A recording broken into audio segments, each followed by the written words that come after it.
Internacional para el Desarrollo y a nombre de la Asociación de Tarija, a todos y cada uno de ustedes, tanto a quienes son expositores en estos 3 días, como también a quienes son oyentes. Sin duda, estos 3 días van a ser días de aprendizaje, porque contamos con gente de diferentes lugares de nuestra América. Y seguramente también vamos a poder ver diferentes experiencias que se han ido recolectando en este tiempo como una forma de hacer investigación diferente, con cosas que seguramente van a ser novedosas para nosotros, pero que también pueden ser útiles en nuestro cotidiano vivir. Muchas veces, gracias. Muchas veces no me conectado, pensamos, nada más quería. Me puede estar conectado. ¿No es? Fácil. Eso es.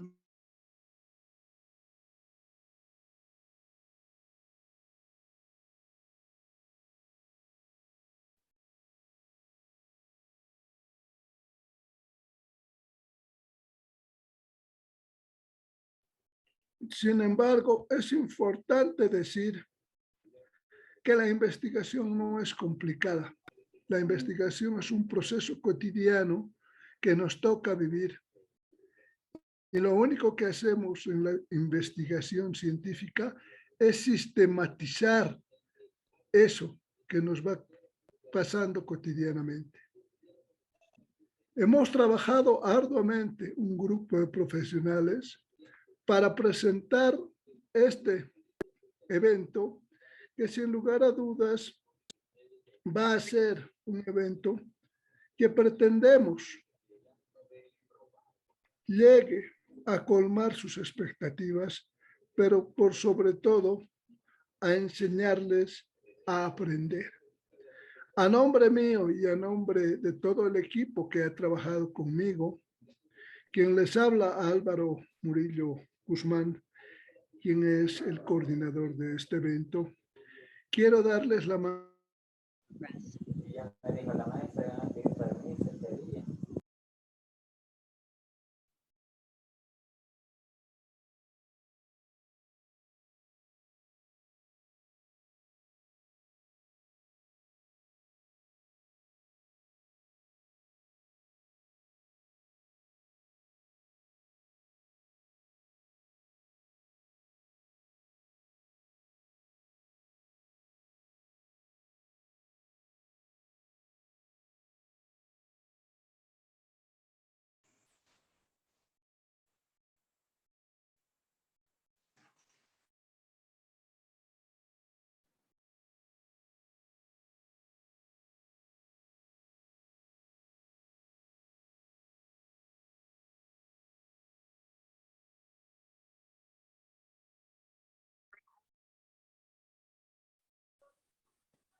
Al parecer se tiene algunas fallas con el internet.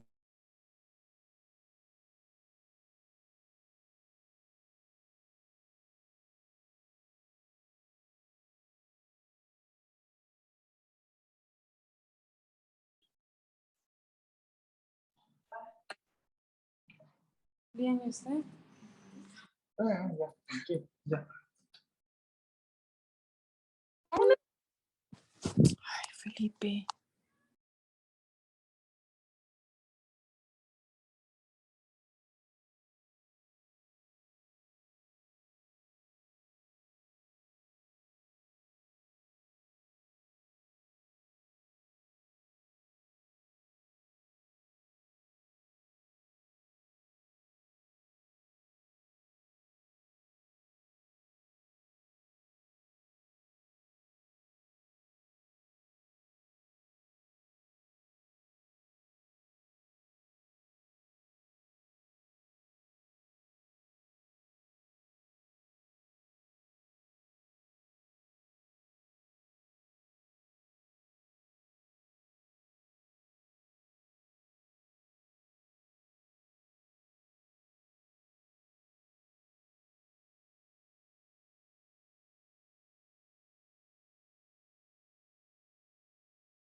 Por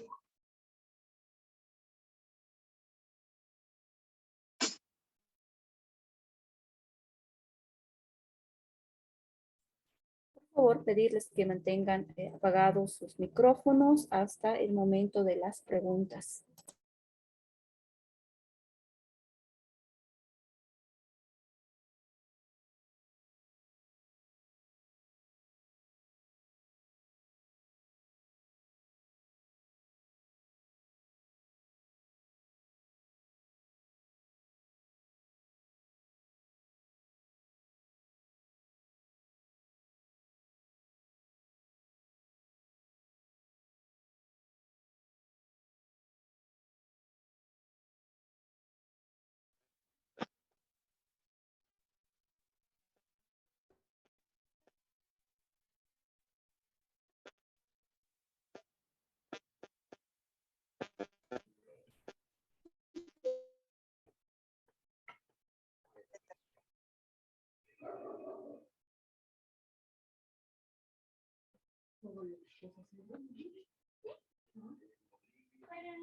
Para no volver a cortar.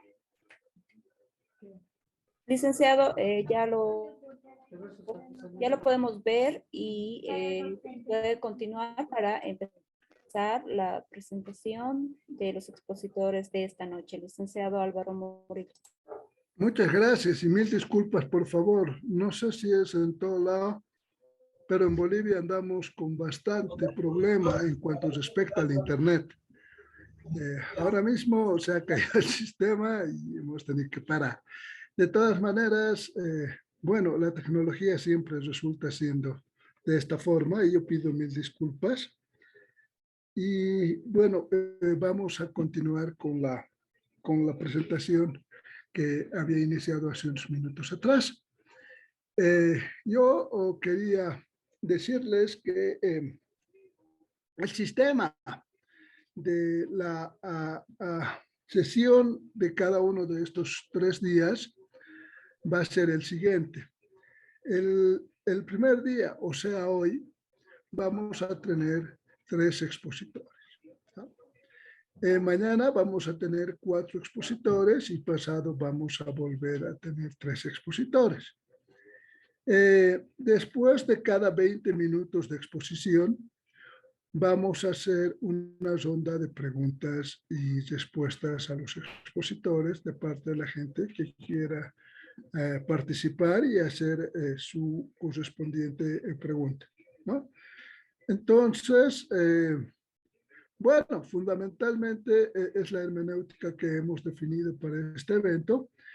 Y lo más importante es que también vamos a ofrecer a cada uno de los participantes que ingresen a nuestro evento una certificación al finalizar el curso, siempre y cuando tengan las 3 asistencias a los 3 eventos, ¿ya? Dicho eso, no quiero extenderme más. Voy a presentar a los moderadores de esta jornada. Está con nosotros el PhD Rafael Carlos Hernández de Cuba y también la magíster Miriam Vargas de La Paz, Bolivia. Vamos a cederles entonces el micrófono a ellos para que ya podamos comenzar. Por favor, queridos colegas. Muy bien, en primera instancia quiero darles la más cordial bienvenida a todos y cada uno de ustedes que están siendo parte de este evento, donde vamos a tener un compartir y socializar de experiencias en el área de investigación, de comentar también las experticias de cada uno de los expositores. También está el hecho de poder, sobre todo de esta manera, contribuir con la socialización de los proyectos de investigación a que otros se repliquen a otro nivel los mismos, ¿no? Entonces, considero que la única manera de crecer definitivamente y de seguir avanzando a nivel individual y a nivel personal es potencializándonos todos y cada uno de nosotros a partir de este tipo de eventos. Bienvenidos sean todos ustedes.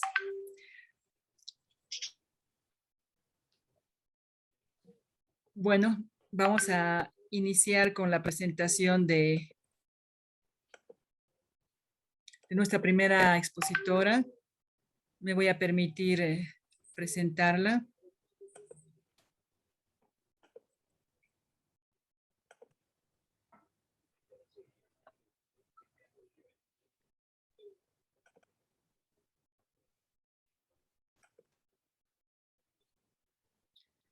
Bueno, nuevamente buenas noches. Tengo el agrado de presentar a nuestra primera ponente de la jornada de hoy, que es una representante costarricense muy destacada en el área de investigación y sobre todo en el área de trabajos que están orientados a mejorar de alguna manera el desarrollo y la salud infantil de En esta oportunidad tengo el grato placer de presentar a Ana Lucrecia Sancho Vargas. Y Yuri, ¿ya te integraste o todavía vienes en camino? No, ya, maestro, ya, gracias a Dios. Hola. Por favor, les pediría que apaguen los micrófonos. Bueno, como decía, tengo el agrado de presentar a Ana Lucrecia Sancho Vargas, que nos va a hacer el honor de iniciar este evento tan trascendental. Las características que ella tiene son definitivamente bastantes, pero nos hemos centrado en que es bachiller y licenciada en Ciencias de la Educación Preescolar. Tiene una maestría en Educación Especial, maestría en Administración Educativa, es doctora en Educación con la especialidad en Mediación Pedagógica y, por supuesto, tiene una maestría en Literatura Infantil y Juvenil como aporte a la formación y desarrollo de hábitos lectores. Bienvenida, Ana Lucrecia Sancho Vargas. Es un placer para nosotros tenerla en este evento y compartir con ustedes todos los conocimientos y la experticia que pueda socializarnos. Muy buenas noches a todos y todas. De verdad, un gusto estar por acá. Agradecerle a Bolivia, el hermano país que nos recibe el día de hoy. Y por supuesto a Álvaro Murillo por la invitación. Voy a compartir mi pantalla, si me permiten, para presentar mi ponencia.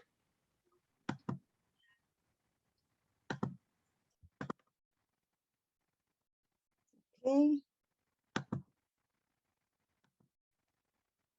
Bueno, esta ponencia, como ya lo dijeron, pues tiene como nombre Literatura Infantil desde la Mediación Pedagógica para la Educación Combinada Costarricense y es producto de un proceso precisamente de investigación. Costa Rica, pues al igual que todos los países, nos hemos visto afectados por la pandemia y la literatura infantil pues no es la excepción. Se ha visto afectada también y por eso, Costa Rica, al igual que muchos países, hacen un informe del estado de la nación. Y en esta oportunidad se hace de la mano del informe del estado de la nación, un informe del estado de la educación específicamente. Es la octava vez que se presenta.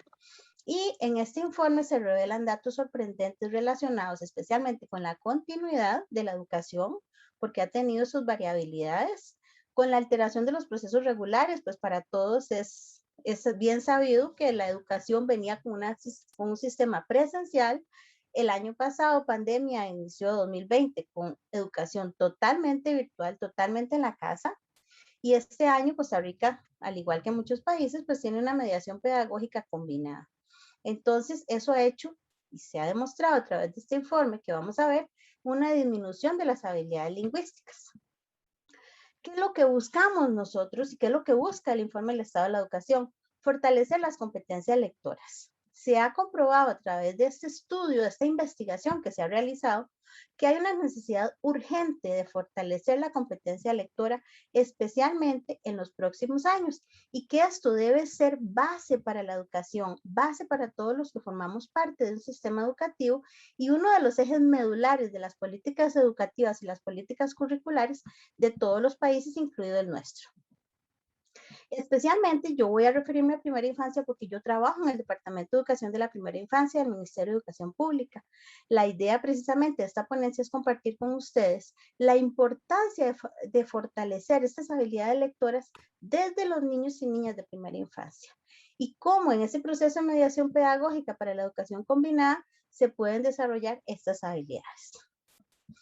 Además, voy a presentar algunos de los recursos que se han elaborado desde el Departamento de Educación de la Primera Infancia para favorecer las habilidades lectoras en los niños y niñas de 0 a 8 años que es la población que le compete a primera infancia en Costa Rica. En cuanto a los principales resultados de esta investigación, que fue presentada, el resultado final fue presentado el 1 de septiembre del 2021. Y algunos elementos teóricos importantes es que ahora vamos a llamar competentes lectores a los niños y niñas que están en ese proceso de lectura o de lectura de la competencia básica de la lectura, que lo que incluye son habilidades complejas, necesarias e importantes para que todas las personas puedan interactuar en todos los ámbitos de la vida, no solamente en la lectura. O sea, no queremos formar lectores porque sí, sino porque esto les va a permitir formarse en la vida, y esto es lo que vamos a ver. La competencia lectora se considera la primera de 8 competencias claves que los ciudadanos de hoy requieren para muchas cosas. Para adquirir conocimientos en diversas disciplinas, no solamente lectura o no solamente en español. Para aprender durante toda la vida, no solo en un momento específico. Para alcanzar con éxito trayectorias educativas, desempeñar roles sociales, convivir con otras personas y asociarse con los demás. Ser personas productivas, creadoras, que sepan establecer acuerdos, que sean parte de una ciudadanía social y que puedan promover esa inclusión. Entonces, el documento del informe del Estado de la Educación es una investigación cuya pregunta principal responde a esto.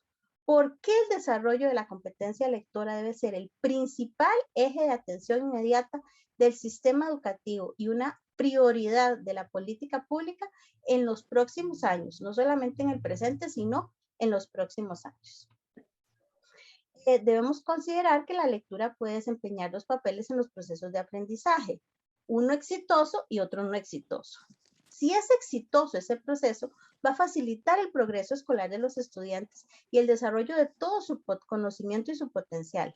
Pero si es lo contrario, si no es exitoso, va a ser un obstáculo para avanzar en todo el sistema educativo y va a crear barreras difíciles de superar. ¿Qué queremos decir con esto? Que va a representar un obstáculo en los niños y las niñas en todos sus procesos, en primaria, en secundaria. Por eso es la urgente necesidad de fortalecer los hábitos lectores. Como resultado de la investigación, tristemente, nos demuestran que a más de una década de participar en las evaluaciones del programa PISA, el país no ha avanzado, no avanza en el desempeño de los estudiantes en competencia lectora, y esto es grave para un país. Hay rezagos en lectura. Hay rezagos a pesar de que sabemos que hay un auge tecnológico que demanda habilidades superiores para leer de distintas formas. Urge manejar un amplio volumen de información, urge que haya más posibilidades de información, y también esto ha venido a afectar las reducciones curriculares que se han implementado. Ahí se han disminuido los contenidos, por ejemplo, los aprendizajes bases esperados que se espera que una persona adquiera, que un niño o niña adquiera durante un curso lectivo, se han ido reduciendo producto de la pandemia. Entonces, hay una necesidad urgente de tomar acciones específicas e inmediatas orientadas hacia la mejora de la competencia lectora en los niños y las niñas.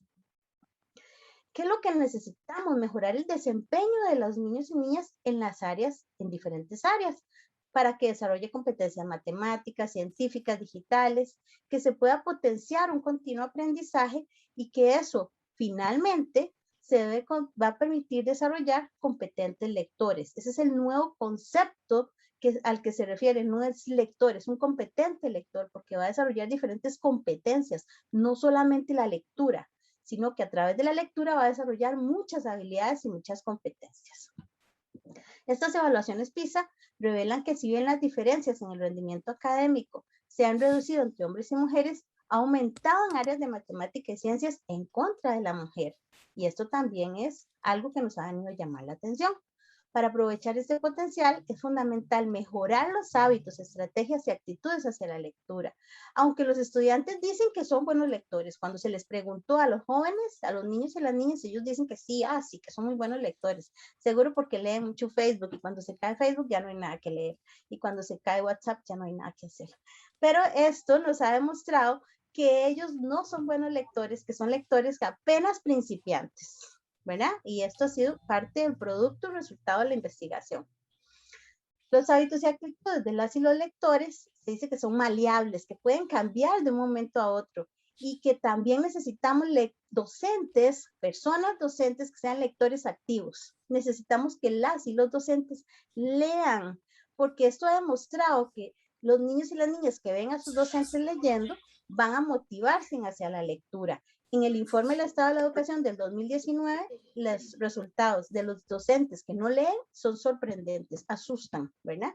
Entonces, es importante también empezar a trabajar en ese sentido. Debemos construir hábitos, actitudes y estrategias de lectura adecuadas, pero desde la educación inicial. Y por eso estoy yo aquí, para compartirles qué es lo que se está haciendo en Costa Rica en materia de educación con los niños y niñas de primaria infancia.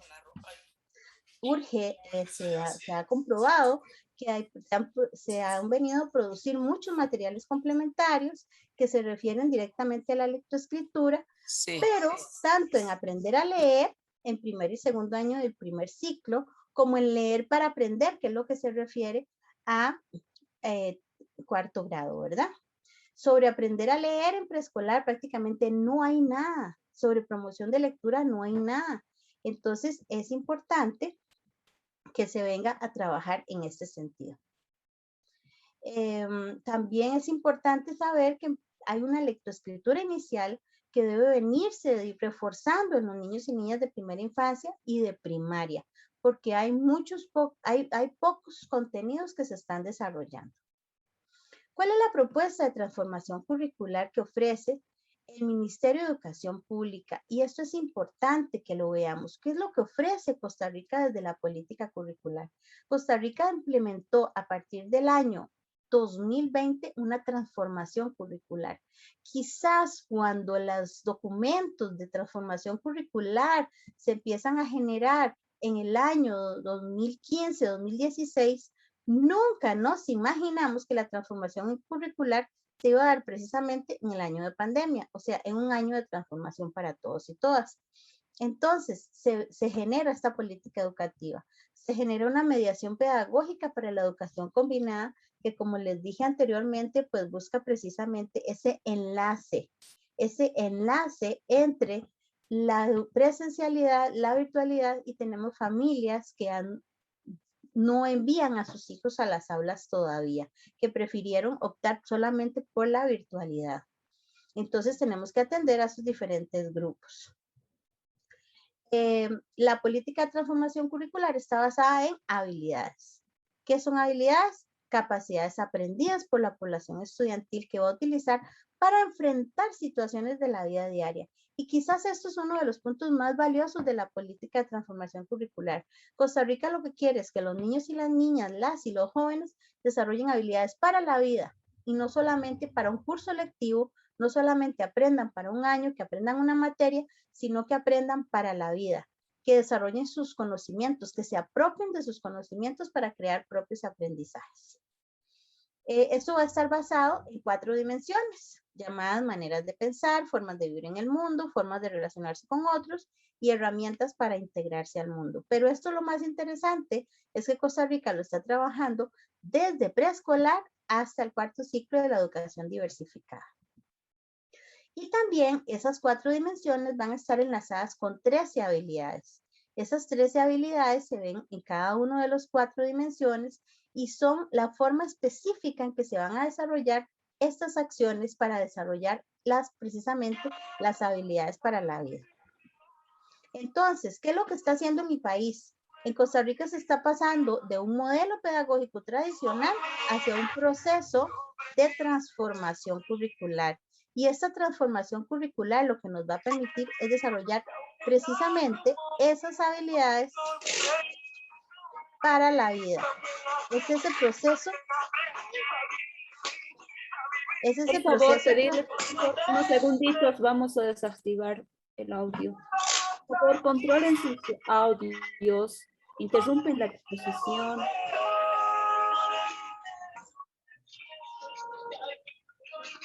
Gloria, checa, por favor, si puede callar su micrófono. Gracias. Entonces, estamos en este paso del modelo pedagógico tradicional hacia la transformación curricular.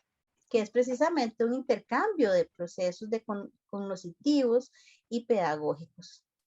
Quizás esta imagen es una de mis favoritas. ¿Por qué? Porque todos nosotros, niños, jóvenes, cuando vamos creciendo, adultos, planificamos, todos establecemos un plan y decidimos qué voy a hacer y decido qué voy a trabajar y decido qué voy a estudiar, pero la vida, la realidad es otra. La realidad es otra. Y cuando ya nos enfrentamos a la vida real, sabemos que tenemos altos, bajos, subo, bajo, atravieso, vuelvo a bajar, vuelvo a subir. Y esta es la realidad. Y para esta vida real es que necesitamos desarrollar habilidades, que necesitamos ser personas competentes para enfrentar la vida real. La política educativa y la política curricular y este proceso de formación hacia la literatura y la lectura está enlazada totalmente con los programas de estudios de educación preescolar. Nosotros tenemos 27 contenidos curriculares en educación preescolar que los podemos visualizar aquí y que ellos van de la mano de la política educativa que se llama Educar para una Nueva Ciudadanía, la política curricular, y que ella nos va a permitir comprender cómo esas maneras de pensar, las formas de vivir en el mundo y las formas de relacionarse con otros están ubicados en cada uno de los 27 contenidos del programa de estudios para lograr esa mediación pedagógica enfocada en el diseño curricular a partir de habilidades, centrada en la persona, con ambientes retadores, con un docente facilitador, con un aprendizaje significativo que lleve a la creatividad y al asombro, donde la evaluación sea continua, no al final, y donde haya un desarrollo de habilidades para los niños y las niñas. Vamos a ver algunos de los recursos para favorecer el proceso lector en primera infancia. Entre la diversidad de recursos que se presentan en el Ministerio de Educación Pública, algunos creados y algunos cedidos por otros países, destacan, por ejemplo, documentos digitales para imprimir. Se utilizaron la GTA y las plantillas de aprendizaje base, que son documentos físicos que los niños y las niñas podían accesar.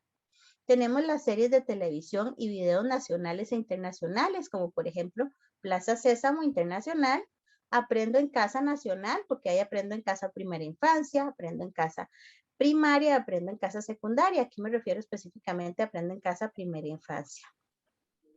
Después tenemos los programas radiales de Aventuras Biketsu, plataformas digitales de comunicación Teams, que fue la más utilizada por el ministerio, plataformas de apoyo curricular como ABC Mouse, Joy School, CyberLab y Pearson, que se utilizaron para la enseñanza del inglés, y también los sitios web con materiales digitales variados. Voy a enfocarme específicamente en el que trabaja el Departamento de Educación de la Primera Infancia, que es Tecnoideas. Es un sitio creado precisamente por el Departamento de Educación de la Primera Infancia para favorecer las habilidades lectoras, para favorecer muchos conceptos, entre ellos las habilidades lectoras. Mañana, por ejemplo, tenemos un seminario regional sobre competencia lectora en primera infancia, lectura en soporte digital. Ese es uno de las muchas o múltiples actividades, porque este es internacional con OEI y con otras entidades internacionales. Es una de tantas actividades que se desarrollan y que se promueven en el sitio Tecnoideas. Tenemos el Mundo de Nani. El Mundo de Nani es una serie educativa de 5 capítulos cortos que estimulan el aprendizaje de las niñas y los niños. Producción completamente nacional costarricense que fue creado para favorecer el proceso lector. Aquí vemos, por ejemplo, a la derecha, donde el papá de Nani está leyéndole a Nani cuentos, y entre otros, este es uno que se llama Mi Familia y es un proceso de estimulación a la lectura, que no lo vamos a ver por efectos de tiempo. Me hubiera gustado ponerles un pedacito. Tenemos un espacio en ese sitio Tecnoideas que se llama Lectura y Gozo en Primera Infancia. Cuando accesamos a ese espacio tenemos diversos recursos, entre ellos los cuentos de las direcciones regionales de educación. Y en estos cuentos las docentes comparten cuentos relacionados con los aprendizajes esperados del programa de estudios y se ubican en ese sitio Tecnoideas, y además los enlazamos con un plan virtual de fomento a la lectura. Entonces, cada uno de los cuentos están enlazados con un plan virtual de fomento a la lectura, que son unos retos que se envían para todos los niños y niñas del país. Es muy interesante porque esto lo hacemos de la mano con el Departamento de Bibliotecas Escolares y Centros de Recursos para el Aprendizaje. Tenemos también proyectos como equidad de género, que es una estrategia de cambio cultural. Y ahí también tenemos cuentos, porque desarrollamos este proyecto con ellos que se llama Cuenta tu cuento y aprendo en la cocina. En este Cuenta tu cuento son niños y niñas que trabajaron con escritoras y escritores de diferentes países de América Latina y que además crearon sus propios cuentos y se hizo un libro. Y ese es el libro. Entonces ustedes accesan al sitio Tengo Ideas y se encuentran el libro con cuentos de niños y niñas de Costa Rica, pero que lo crearon con escritores internacionales. Tenemos también experiencias docentes. Aquí tenemos aproximadamente 600 experiencias docentes y muchas de ellas están relacionadas con lectura y literatura. Tenemos también un programa GLOB, que tiene recursos de promoción lectora y que favorecen también que los docentes, los niños, los padres de familia puedan entrar y participar. También cuentos en inglés desde preescolar bilingüe. Tenemos un programa que se llama Súmale, que es Cantemos en Casa, tiene canciones y recursos en el proyecto de Aprendo en Casa. Y por supuesto, los programas televisivos, que todos ellos tienen recursos de lectura para los niños y las niñas. Y aquí también en los programas presentamos siempre los retos, ¿verdad? Los retos del Plan Virtual de Fomento a la Lectura y los cuentos desde las regiones que ustedes vieron antes. Entonces, ustedes pueden ver aquí los cuentos o los pueden ver también en la página en especial. Y para terminar, solamente quiero compartir con ustedes algunos libros de Costa Rica que son muy conocidos para favorecer pues, la lectura. Y obviamente uno de los recursos más valiosos que tenemos son los libros. Y ya con esto termino. Voy a empezar con el mío, porque de ahí uno tiene que rajar en la vida, ¿verdad? Así es, uno tiene que contar lo que uno hace, porque si no, uno no cacaraquea lo que uno hace. Esto es el libro Te canto un poema, que es un libro de poesía infantil elaborado por mi persona. A la par tenemos el libro de Lara Ríos, Globos al Viento. Lara Ríos es una de las escritoras más famosas de Costa Rica porque tiene más de 45 años que publicó su primer libro y todavía al 2020, este libro lo publicó en el 2020, sigue ella escribiendo. Este libro, Los tres ratoncitos, me gusta ponerlo y me gusta compartirlo porque es escrito por una niña de preescolar. Es un cuento que ella creó y la familia la apoyó para que lo publicara. Entonces son acciones muy interesantes. Una niña de transición en este momento, del año pasado cuando lo hizo, estaba en materno infantil. Arrullos de Sol y Mar de Natalia Esquivel es un libro que además de poemas tiene canciones, son poemas musicalizados. Annie Brenes es una de las escritoras más reconocidas de Costa Rica porque tiene muchísimos libros publicados. Estos libros que he presentado hasta ahora son de la editorial Club de Libros. Este libro de Ruth Angulo, Mi papá está enamorado. Ruth Angulo es una persona muy reconocida también en Costa Rica y sus libros son, además de sus ilustraciones, porque es ilustradora, ¿verdad? Tenemos a Álvaro Borracé, a la editorial La Jirafa y Yo. Tenemos Ideas, que este libro, por ejemplo, es un libro que trae, aparte de cuentos, trae actividades como cómo hacer plasticina, cómo hacer sal casera, cómo hacer algunos otros recursos.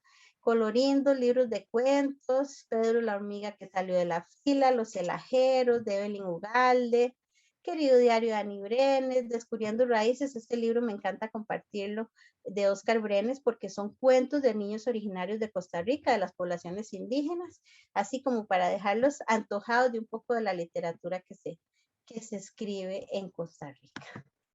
Yo creo que básicamente con esto termino. De verdad que ha sido un gusto, un honor compartir con ustedes un poquito de lo mucho que hace Costa Rica, un poquito de lo que estamos trabajando para favorecer el aprendizaje, para favorecer el conocimiento y para favorecer la lectura y la literatura. Muchísimas gracias. Bueno, muchísimas gracias a la doctora Lucrecia Sancho Vargas por haber socializado en esta oportunidad lo referente a la lectura infantil desde la mediación pedagógica para la educación combinada costarricense. Definitivamente hemos abierto con un broche de oro muy importante. Felicitarla porque a través de todas las actividades que ha venido realizando para presentar ese trabajo, se puede valorar, ¿no?, cómo se promociona la lectura a nivel infantil en Costa Rica, permitiéndoles a los niños tener acceso a diferentes medios para fortalecer la lectura de comprensión y sobre todo felicitarle a la doctora Lucrecia Sancho Vargas por la producción literaria, ¿no?, que está realizando ella a favor de la población infantil. Muchísimas felicidades y muchas gracias, doctora Lucrecia. Por favor, al público, tenemos preguntas, alguna consideración que quieran hacerla, aprovechando la presencia de tan prestigiosa profesional en esta área de la literatura infantil.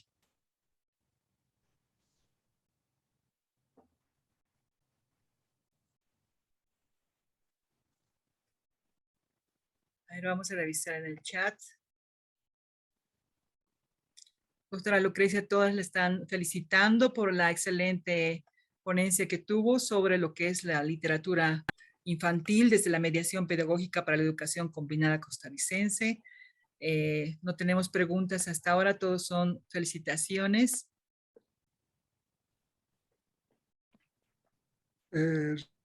Rafael Hernández ha levantado la mano. A ver, adelante, por favor. Por favor. Bien, buenas noches, saludos a los colegas aquí presentes, al comité organizador del evento.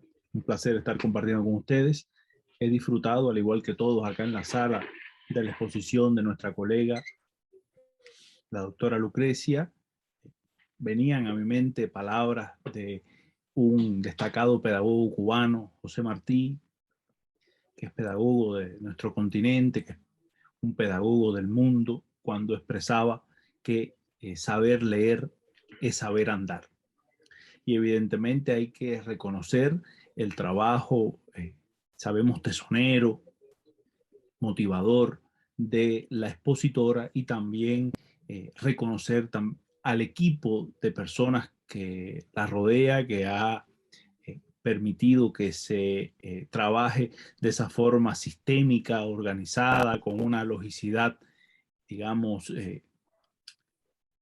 relevante, lo relacionado con la promoción de la lectura, sobre todo en edades tan tempranas, que sienta las bases para que en el futuro no se deje de leer. Muchas gracias, mi estimada doctora, y la exhorto a continuar profundizando en su investigación y compartiendo con la comunidad científica de nuestro continente sus resultados. Sería provechoso, y hago una invitación a todos los expositores, sería provechoso por la huella que va dejando, que compartamos nuestras presentaciones en el chat que se ha creado para la organización de este evento, y tener acceso a esas experiencias para nutrirnos de ellas y poder replicarlas en otros contextos, porque tienen como centro fundamental a las nuevas generaciones, nuestros estudiantes, para quienes trabajamos.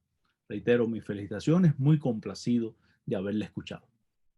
Muchas gracias, don Carlos. Claro que será un gusto compartir esa información e invitarlos a todos y todas a accesar al sitio Tecnoideas, que es el espacio creado por el Ministerio de Educación Pública y el departamento para compartir precisamente.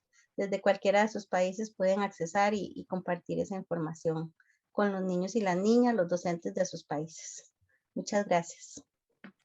Bueno, doctora Lucrecia, yo también quiero manifestar mi profundo agradecimiento. Ha sido un honor presentarla y definitivamente ha sido un privilegio el contar con su presencia en este evento para que usted dé apertura al mismo.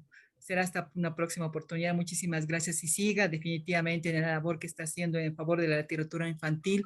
Considero que es una contribución bastante importante de promocionar la lectura desde edades muy pequeñas, para que después pues sean grandes pensadores, escritores e investigadores. Muchísimas felicidades, y que la experiencia que usted nos ha socializado ahora en este evento pues sea motivo para que todos lo podamos replicar a nivel de nuestros países. De esa manera crecer y de esa manera construir otro mundo con otras personas y sobre todo con otra forma de ver la vida, de valorar la vida. Muchísimas gracias, doctora Lucrecia. Ha sido un privilegio realmente enorme el de tenerla acá, y usted dé la apertura a este evento de trascendental importancia. Muy buenas noches. Gracias, Miriam. Buenas noches. Encantada.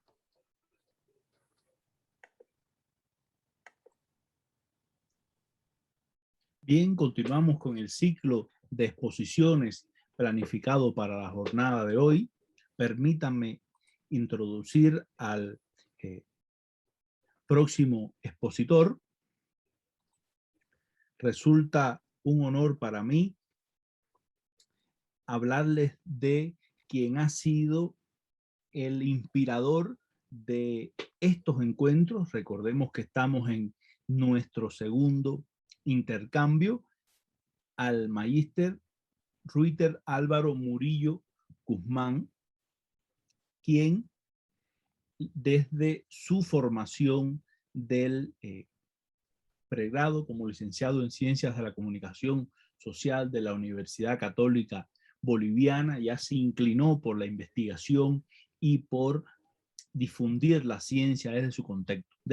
Destacar que el docente Ruiter es magíster en Educación Superior por la Universidad Técnica de Oruro, magíster en Comunicación para el Desarrollo de la Universidad Mayor Real y Pontificia de San Francisco Xavier de Chuquisaca, diplomado en Administración y Gestión Educativa de la Universidad Salesiana La Paz, diplomado en Tecnologías Aplicadas a la Educación por la UNIOR, fundador del Colegio de Comunicadores Sociales de Bolivia, consultor e investigador independiente. En esencia, el maestro Ruiter es un excelente profesional, un gran amigo.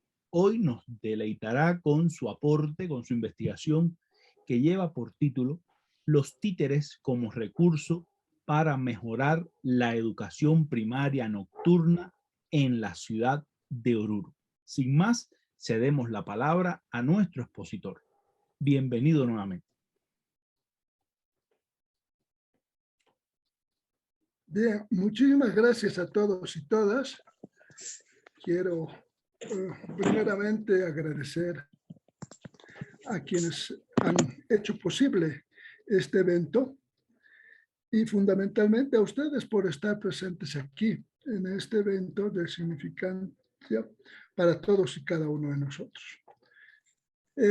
Lo que yo voy a compartir es una experiencia que seguramente va a tener cierto impacto por todo lo que voy a irles mostrando en el desarrollo de este trabajo. Algo fundamental que quiero resaltar es que este trabajo ha sido realizado desde el ámbito de la comunicación social, pero con un enfoque integrador, así como les voy a ir presentando. El trabajo dice los títeres como recurso para mejorar la educación primaria nocturna.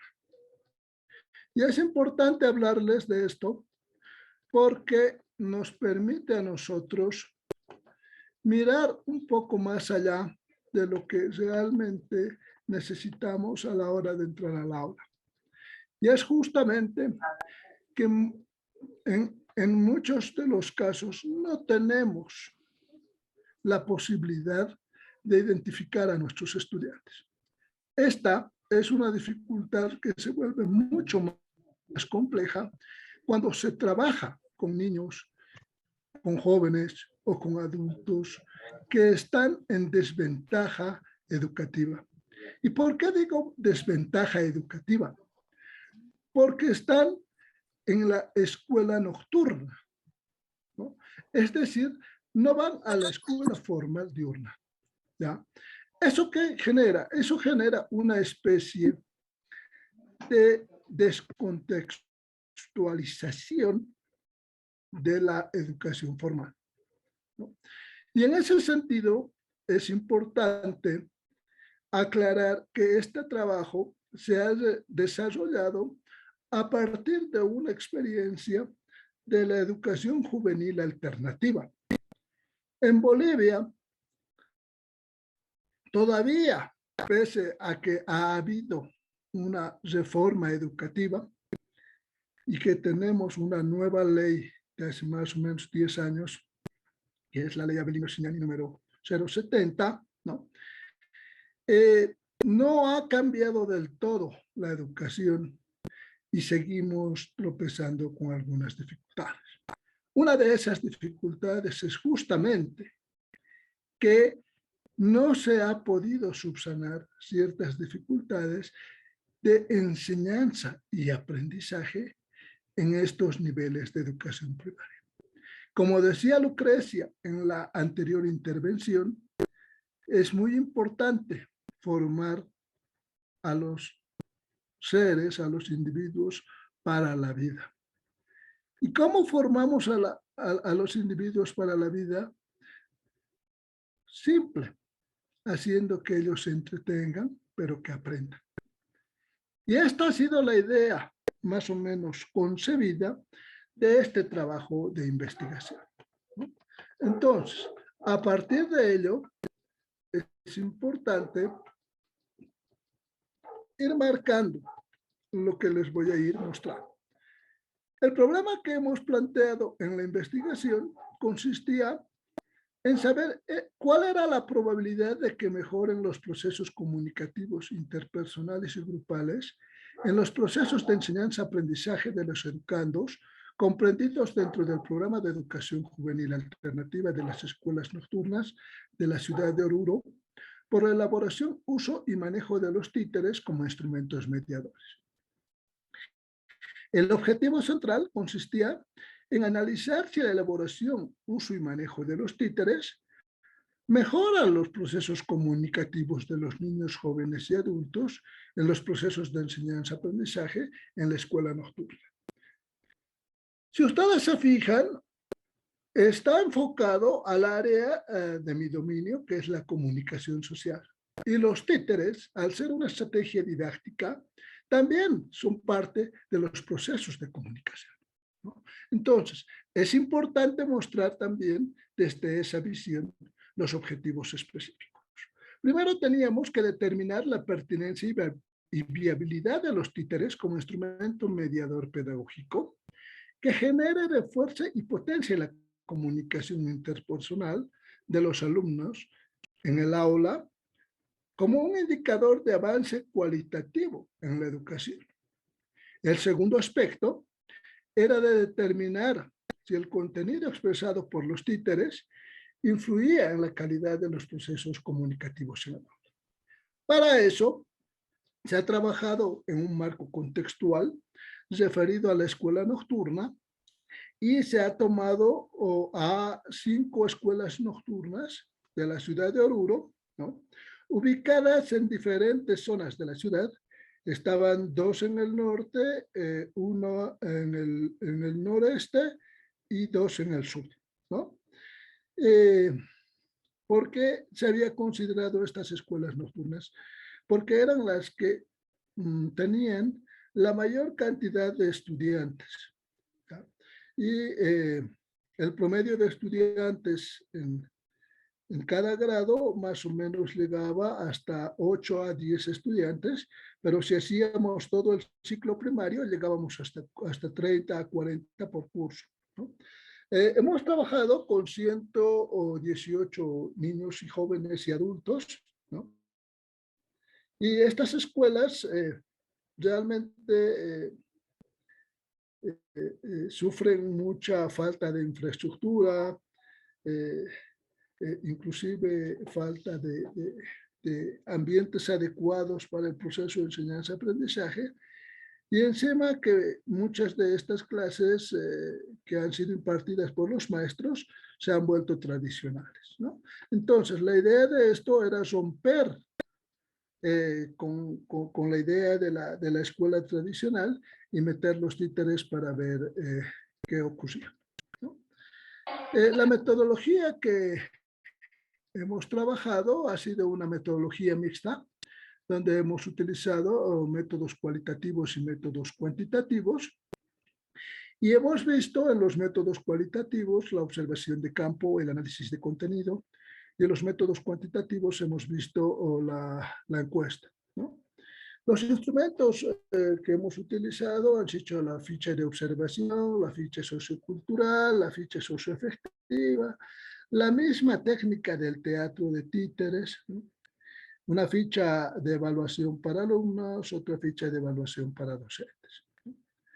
Esto nos ha permitido a nosotros también considerar a estos estudiantes de los que les hablaba, ¿no?, Y si ustedes se fijan, justamente aquí reflejo lo que ha sido la muestra, ¿no? Se han trabajado con 20 a 30 alumnos por escuela. La variación radica en que muchos de los estudiantes asisten a veces al centro educativo y a veces no, ¿no? Y estas escuelas son las que además pertenecen en calidad de experimentales al programa de educación juvenil alternativa. Las escuelas trabajadas han sido Benjamín Guzmán de la zona sur, Virgen de Guadalupe de la zona sur, Emilio Vázquez de la zona norte, Virgen de la Rotonda de la zona noroeste y Ejército Nacional de la zona norte, ¿no? Participaron casualmente 59 alumnos y 59 alumnas, haciendo un total de 118 estudiantes. ¿Cómo se presentó la configuración del aula antes y después del proceso? Al empezar el proceso teníamos una configuración, como vemos al lado izquierdo, muy rígido, donde lo azul es la pizarra, el negro grande es el profesor, los cuadraditos amarillos reflejan a los pupitres y los negritos a los estudiantes, ¿no? Entonces, si ustedes se fijan un poquito más abajo, el proceso de comunicación al interior del aula resulta siendo un proceso de comunicación lineal, ¿no? Vertical, donde el profesor llega apenas a contactarse con los diferentes estudiantes, ¿no? Y lo que genera una complicada relación interpersonal y grupal, ¿no? Al otro lado, en cambio, vemos una configuración áulica grupal, ¿no? Después de realizado el proceso, que nos muestra más bien un proceso integrador.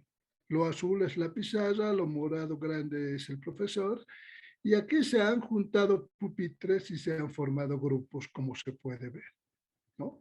Entonces, al existir espacio en el ambiente, se han generado marañas de comunicación de manera que han permitido lograr mejores resultados entre cada uno de los grupos y el profesor.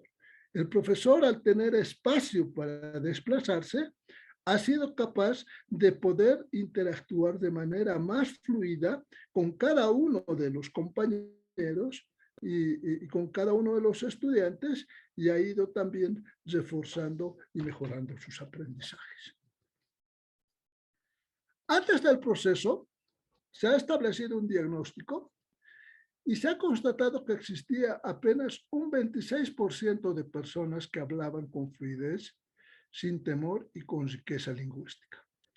Existía un 74% de personas que no hablaban con fluidez, hablaban con mucho temor, tenían poca riqueza lingüística o finalmente no hablaban.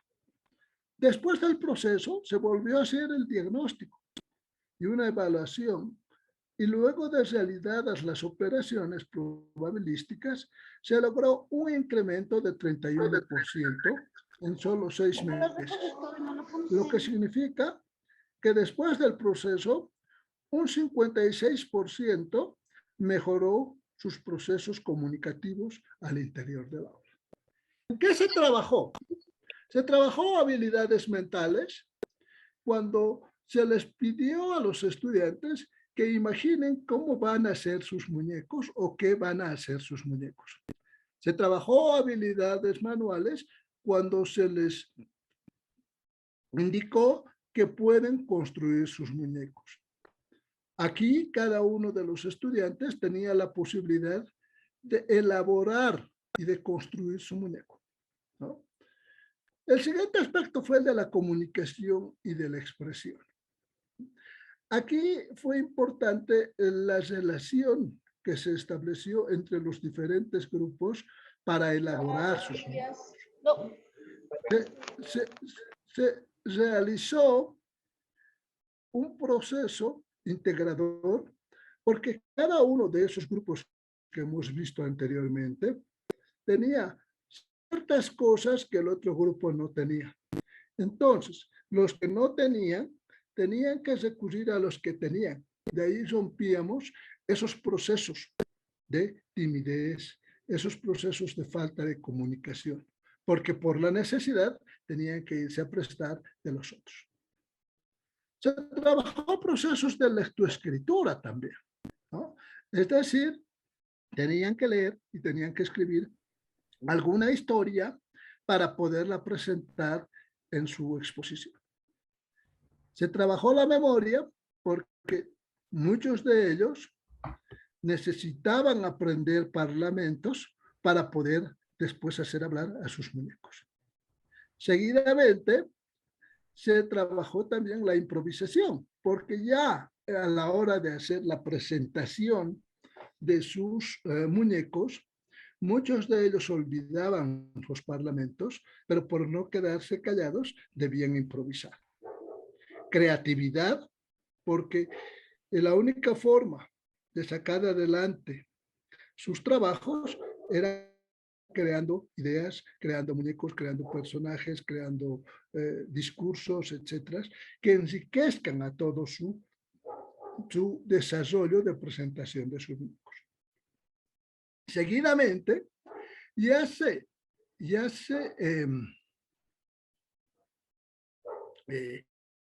mandó a trabajar a los títeres, pero con currícula escolar, ¿no? Es decir, una vez que los chicos ya habían aprendido, ya se habían desestresado, ahora tenían que adaptar esos títeres a personajes, a temáticas de currícula. Y ahí era donde se hacía la retransmisión de conocimientos. ¿Qué he aprendido sobre la historia de Bolivia? Ya, listo. Entonces, ahí aparecían algunos muñecos que hablaban sobre eso, etcétera, etcétera, ¿no? Y eso iba juntado a esta aplicación de la currícula escolar de la que les hablo, logrando compañerismo, porque tenían que ponerse en contacto los unos con los otros para saber qué va a decir el uno y qué va a decir el otro, ¿no? Y seguramente más atrás había un tercero que era el guionista que les soplaba cuando esto se olvidaba, generando procesos de solidaridad, ¿no? Entonces, ¿cómo se trabajó? Y aquí vamos a ver, fíjense ustedes, este es un niño de 8 años, ¿ya?, que se llama Weimar, ¿ya? A él está empezando a construir su muñeco, ¿no? Y cada uno de ellos está construyendo su muñequito ahí, ¿no? Estos títeres han sido confeccionados con cartulina, con tela, no sé cómo llaman en otros países, aquí en Bolivia llamamos telas de tocuyo, ¿no? Y entonces cada uno ha ido formando sus muñecos una vez que ha pensado qué es lo que iba a construir. Si ustedes se fijan aquí, ya están haciendo el desarrollo de sus habilidades creativas. Aquí cada uno de ellos ya ha terminado de coser su muñequito y ahora fíjense, están empezando a pintar a su muñeco. En unos casos, fíjense abajo, están haciendo personas, le están poniendo cabellos. En otros casos, como en la foto 2, están haciendo, o por lo menos tiene la forma de una llamita que seguramente ya la van a pintar. En la siguiente foto que ustedes ven ahí, aparecen ya los títeres concluidos, ¿no? Ahí hay unos patos, unos hombrecitos, unos muñequitos o mujercitas, etcétera, etcétera, ¿no? Y también aparece ahí la maestra, ¿no?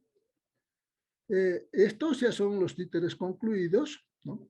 Por la precariedad de esos ambientes de los que yo les he hablado, también hemos sido capaces de improvisar teatrinos y le hemos puesto solamente unas cortinas a los mismos pupitres que ellos tenían para hacer esos teatrinos. Luego se han elaborado los primeros guiones, ¿no? donde a modo de distensión, ellos han sido quienes han hecho su desarrollo de lo que querían hablar. Más abajo ya vemos en plena presentación a cada uno de los títeres, ¿no? Y cada uno hablando de acuerdo al parlamento que le había tocado, ¿no? Seguidamente hemos hecho ya el desarrollo en base a la currícula escolar, y aquí ya la cosa se pone más interesante porque van haciendo procesos de reflexión acerca de qué van a trabajar y cómo van a trabajar en sus procesos.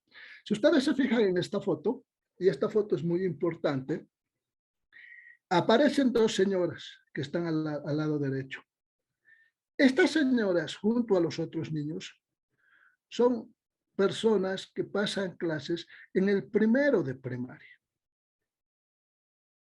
Y entonces, en ese curso de la educación juvenil alternativa que nos plantea, o que nos planteaba la reforma educativa, ¿no? Estaba considerado para estudiantes de 5 a 18 años que no estaban asistiendo a la escuela formal diurna. Pero en la realidad es tan diferente, ¿no?, que se han mezclado niños de diferentes edades para pasar clases en un mismo nivel. En este caso, estas señoras están en el primero de primaria, ¿no?, pero están juntados con los estudiantes que son más niños o con los que son más jóvenes. Aquí ya estamos trabajando una parte de currícula, ¿no? Si ustedes se fijan, ya han aparecido formas creativas de mostrar currícula y de aprender cosas. Ahí, si se fijan ustedes, están mostrando unos carteles donde dicen N o donde dicen el cuerpo humano más abajo, etcétera, ¿no? Entonces, el trabajo con títeres desarrolló diversas actividades y habilidades en los estudiantes. Incrementó la posibilidad de mejora de los procesos comunicativos interpersonales y grupales en un 31% en solo 6 meses. Permitió el desarrollo de clases de manera más dinámica, fortificó el desarrollo de la currícula en función de los contenidos elaborados por los mismos alumnos a partir de las orientaciones del profesor, y finalmente permitió recuperar los títeres como medio para trabajar en el aula. Permitió saber utilizar los títeres de manera adecuada para poder hacer que en un ambiente escolar, sea cual fuese, pueda ser utilizado con buenos resultados, ¿no? Finalmente, hacer que los títeres se conviertan en insumos de la transformación física del aula en función de las necesidades del ambiente. Y con eso yo termino mi exposición. Aquí en esta foto quiero relevar algo, es un curso de los más interesantes, allí están dos profesoras. Fíjense al lado derecho hay dos señoras, una señora que está con cabellito blanco, y más abajo de la señora con cabellito blanco hay una niña que aparece aquí, si ustedes logran ver en mi mouse, ¿no? Ellas son abuela y nieta. Ellas están cursando en esta foto el primero de primaria, ¿no?, y se han prometido amor eterno. En la mañana, la niña le acompaña a la abuela a vender refrescos de durazno seco. Aquí en Bolivia le llamamos mocochinchi, ¿no? ¿Ya? Y en la noche, la abuela se ha comprometido a acompañarle al colegio a la niña. Entonces, de manera paulatina, ambas están aprendiendo a leer y escribir, ¿no? Los otros son otros niños del curso también. Ellos son dos niños que tienen dificultades de aprendizaje, ¿no? Entonces, si ustedes se fijan, el aula y los títeres han permitido hacer un proceso integrador entre todos los participantes y entre todos poder conjugar un mismo lenguaje, que es el aprendizaje con títeres. Muchísimas gracias, yo les agradezco, esa ha sido mi presentación.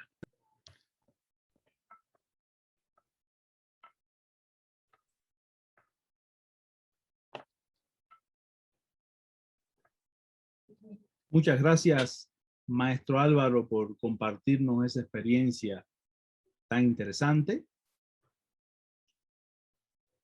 Expresamos nuestro deseo que los participantes puedan expresar algunas preguntas, declarar algún criterio. Desde el chat aparecen palabras de reconocimiento de la magíster Verónica Aldana acerca de la investigación, del magíster Peter Bryan. Les ofrecen ambos las gracias, docente Reuter. ¿Alguien del público que quiera intervenir?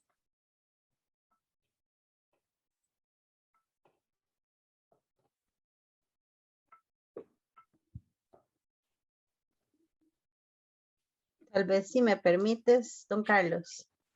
Oiga, usted es dueña aquí. Tuve la oportunidad de tener a Álvaro presentando precisamente esta experiencia de investigación con el uso de los títeres en uno de mis cursos de la Universidad Hispanoamericana. Y de verdad que fue impresionante para todos nosotros conocer lo que realiza Álvaro, lo que realiza Bolivia con los niños y niñas utilizando un recurso pedagógico como son los títeres. Es impresionante la labor que ejercen, la forma en que median pedagógicamente también con algo tan sencillo, pero también tan significativo, porque al ser elaborado por los mismos niños y niñas, con el apoyo de las personas docentes, pues se convierte en un recurso muy valioso para ellos mismos, porque ellos se sienten identificados con el material que están realizando.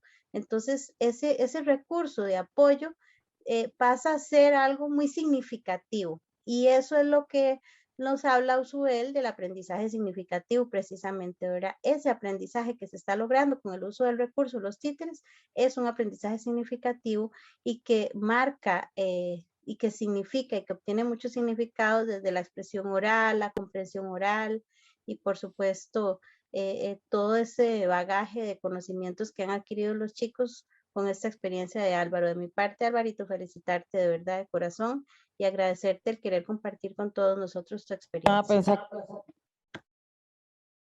Muchas gracias por sus palabras, estimada colega.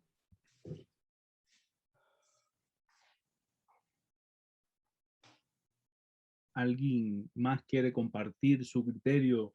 Este es el momento, hemos creado el espacio. Doctor, no sé si puedo. Oiga, adelante, será un placer. Muy bien, buenas noches. Muy bien, gracias. Buenas noches para todos. Es un gusto estar acá para compartir. Quiero comentar sobre la ponencia del maestro Álvaro. Realmente ha sido pues muy importante, significativo, igual que la ponencia de la maestra Lucrece.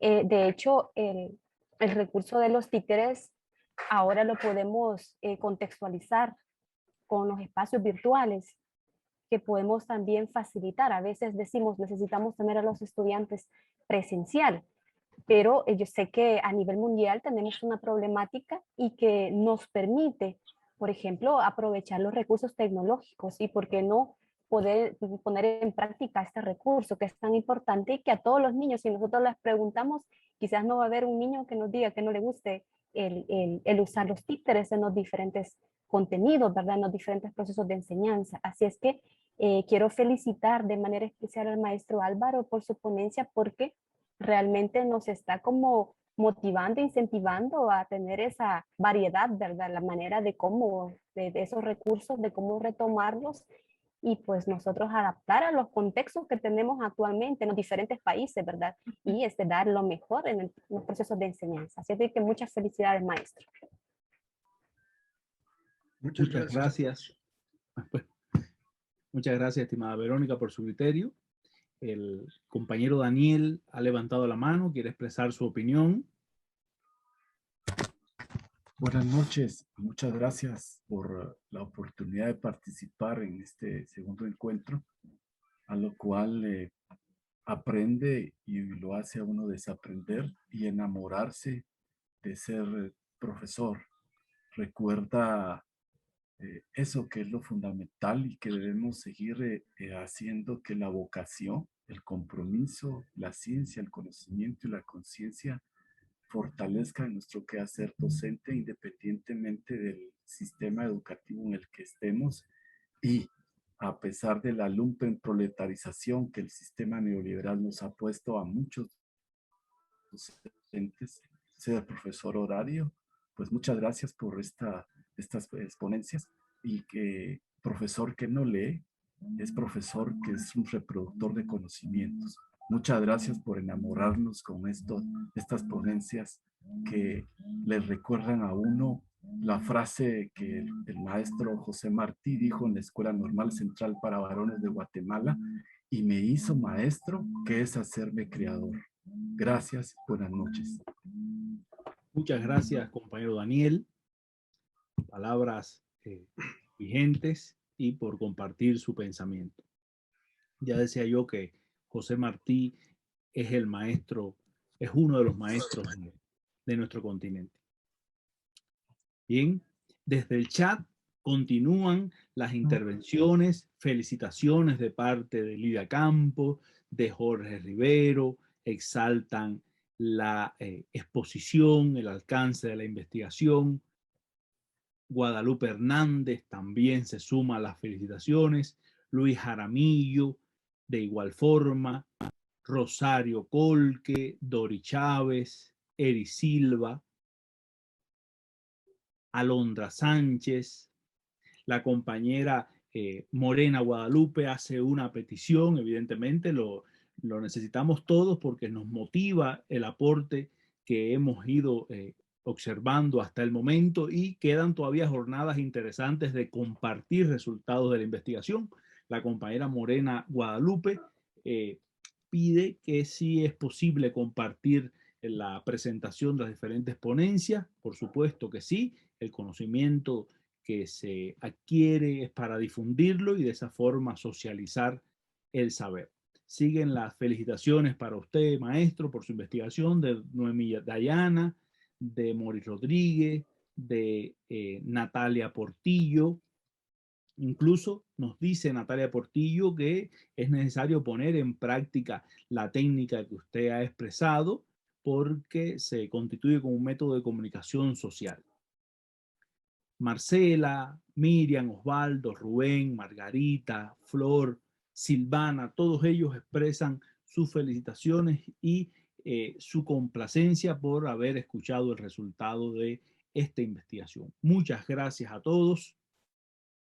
Muchas gracias a usted, maestro, por compartir su experiencia. Si no hay otra intervención, entonces cedo la palabra a mi colega, la doctora Miriam Vargas, para continuar con la jornada de hoy. Muy bien. Nuevamente saludarlos para que a continuación podamos tener la participación de un renombrado profesional que nos ha acompañado hace bastante tiempo desde el primer encuentro de investigadores a nivel latinoamericanos. Yo estoy profundamente agradecida por tener la oportunidad de presentarlo, puesto que definitivamente es toda su experiencia profesional, su calidez humana motivan a seguir investigando, a seguir creciendo como profesionales y como personas, sobre todo en el área de investigación. A continuación escucharemos al doctor Rafael Carlos Hernández Infante, que es licenciado en Educación, especialidad de Educación Laboral, máster en Ciencias Sociales y Axiología, máster en Educación Superior, autor y coautor de diversas publicaciones en revistas de impactos y libros académicos en el área de la didáctica, la investigación y la pedagogía, y docente de la Universidad Estatal de Milagro. Muchas gracias por la presentación. Permítame compartir la pantalla.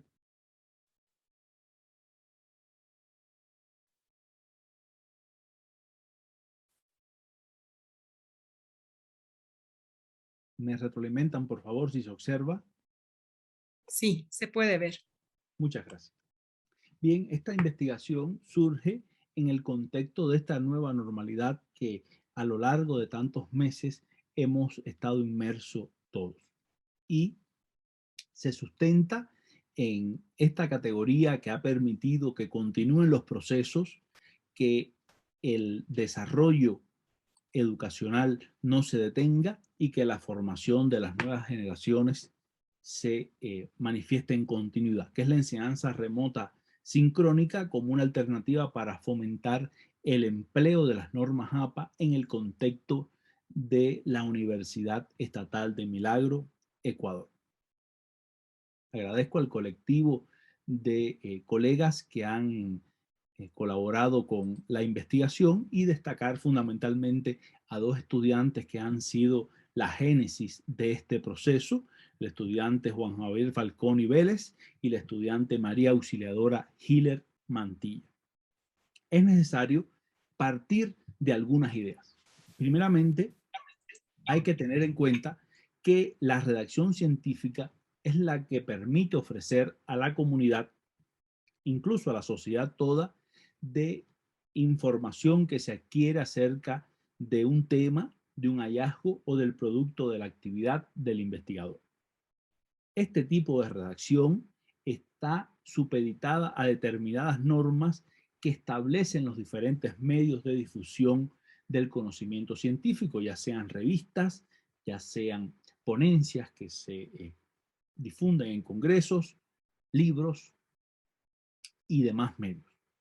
Es importante destacar que la presente investigación toma como centro las normas de la Asociación Americana de Psicología, conocida en el campo de la investigación comúnmente como las normas APA, que felizmente hoy contamos con la 7ª edición de la misma. Es necesario hacer referencia que para la realización del diagnóstico inicial que da como colofón el desarrollo de esta investigación, se ha trabajado con una población integrada por 17 estudiantes de la carrera de Educación Inicial de la Universidad Estatal de Milagro.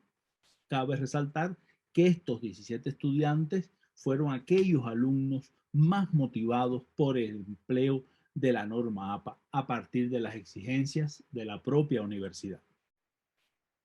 Como parte del diagnóstico inicial, se aplica una encuesta para recoger datos primarios del campo y deseo compartir algunos elementos interesantes que se pudieron conocer.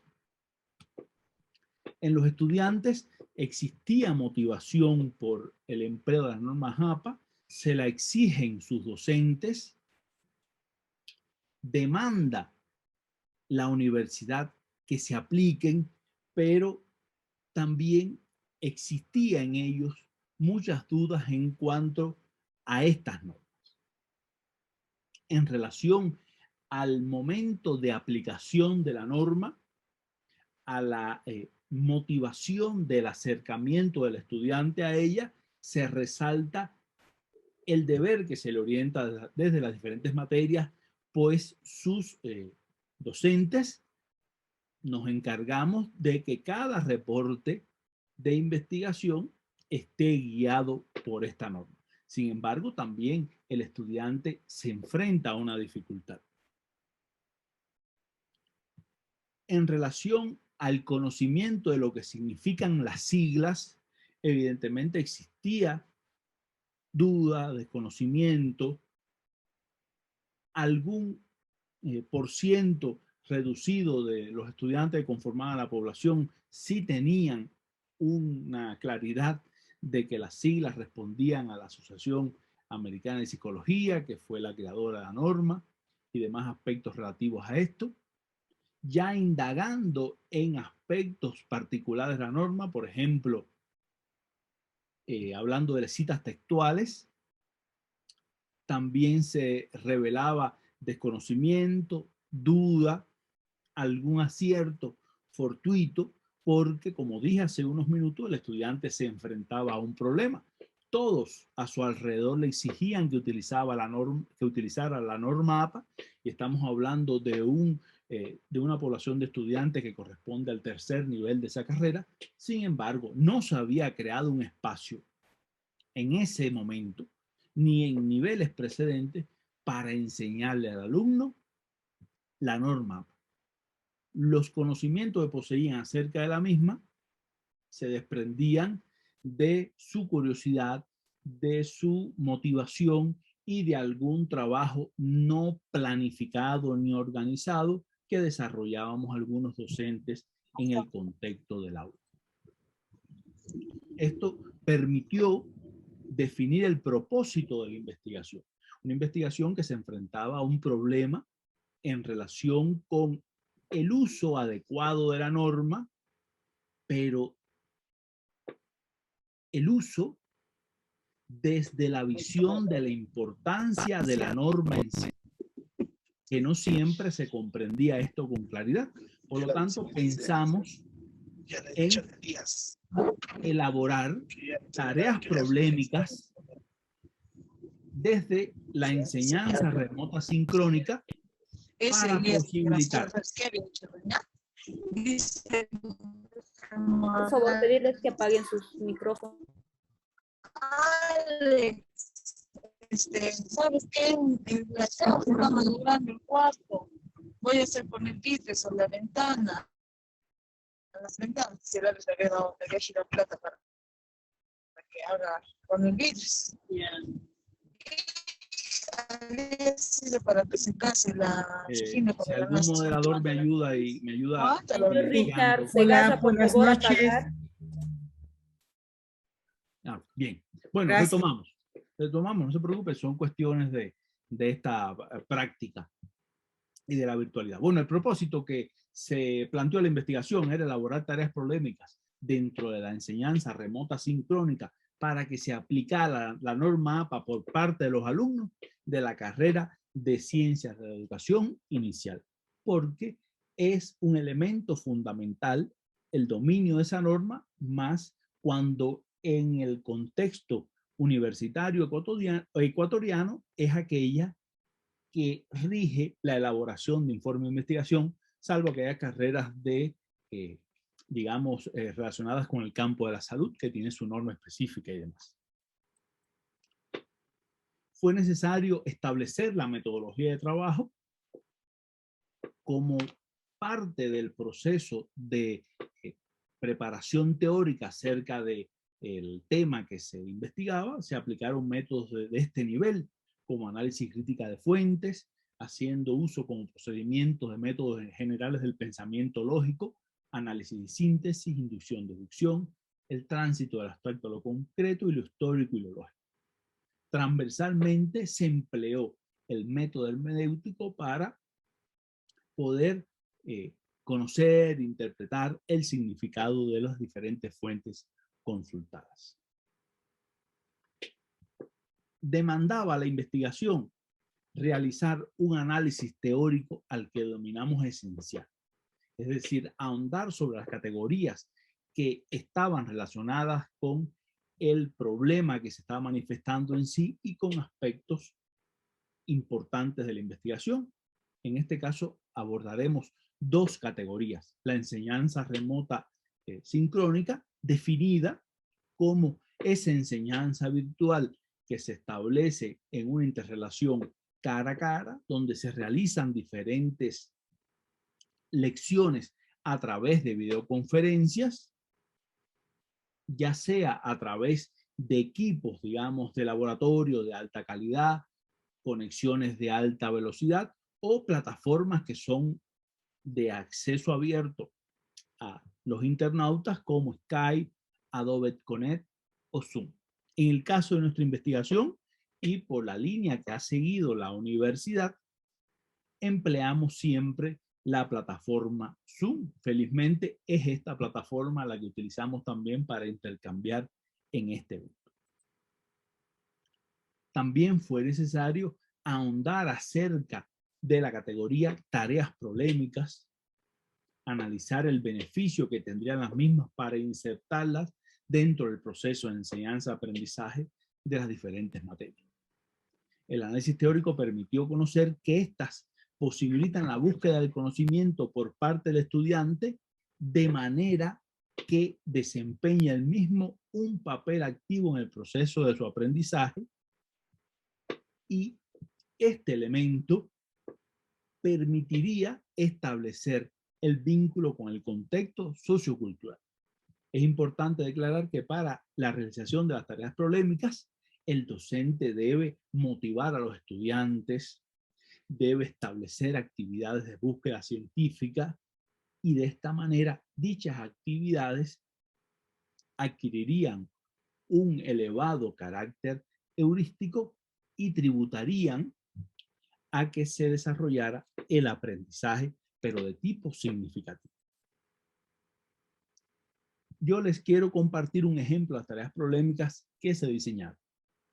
Por ejemplo, en la materia de pedagogía, en el momento en que se trataba la temática, la de construcción pedagógica, se le planteaba a los estudiantes una tarea problemática.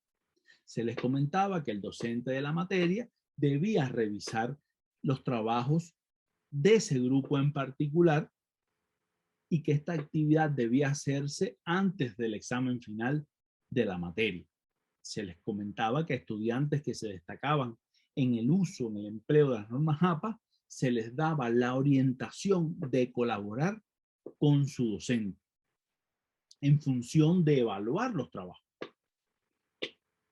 También se hacía énfasis que para cumplir eficientemente con la labor era necesario profundizar en la norma en sí. Y a partir de ahí se definían algunas acciones. Por ejemplo, estudiar los aspectos relacionados con las normas APA, utilizando para ello el sitio establecido por APA para recoger la norma en línea, apastyle.apa.org, que resuman las características de las citas textuales directas, indirectas, tablas y figuras, aspectos esenciales que debían aplicar los alumnos en el desarrollo de las diferentes tareas. A partir de ese resumen del estudio previo, que aportaran ejemplos guiándose por investigaciones ya publicadas en diferentes revistas, en diferentes contextos, sobre aquellos aspectos que acaban de estudiar, resumir, es decir, los tipos de citas, las tablas y las figuras. También se definía que se crearan equipos de trabajo para colaborar con el docente, analizando los aspectos señalados en los reportes de investigación de cada uno de los estudiantes. Y esto fue un momento propicio para que el estudiante, que por demás es un estudiante de magisterio, vivenciara un proceso que muy cercano a él estaba, el proceso de la evaluación, el proceso de analizar el aporte, en este caso, de un compañero, analizar de forma crítica, objetiva el mismo y, por supuesto, desempeñar el rol del docente en ese momento. Y como colofón de la actividad, como cierre, expresar en el seno del colectivo la opinión acerca de la tarea desarrollada. Yo quiero compartir algunos resultados de la aplicación de estas tareas problemáticas que fueron muy motivadores. Por ejemplo, los estudiantes reunidos en equipo junto con el docente eran capaces de identificar algunas incoherencias. Por ejemplo, aquí en los títulos. Evidentemente, este título no se acoge a todas las características de un título de primer nivel según las normas APA.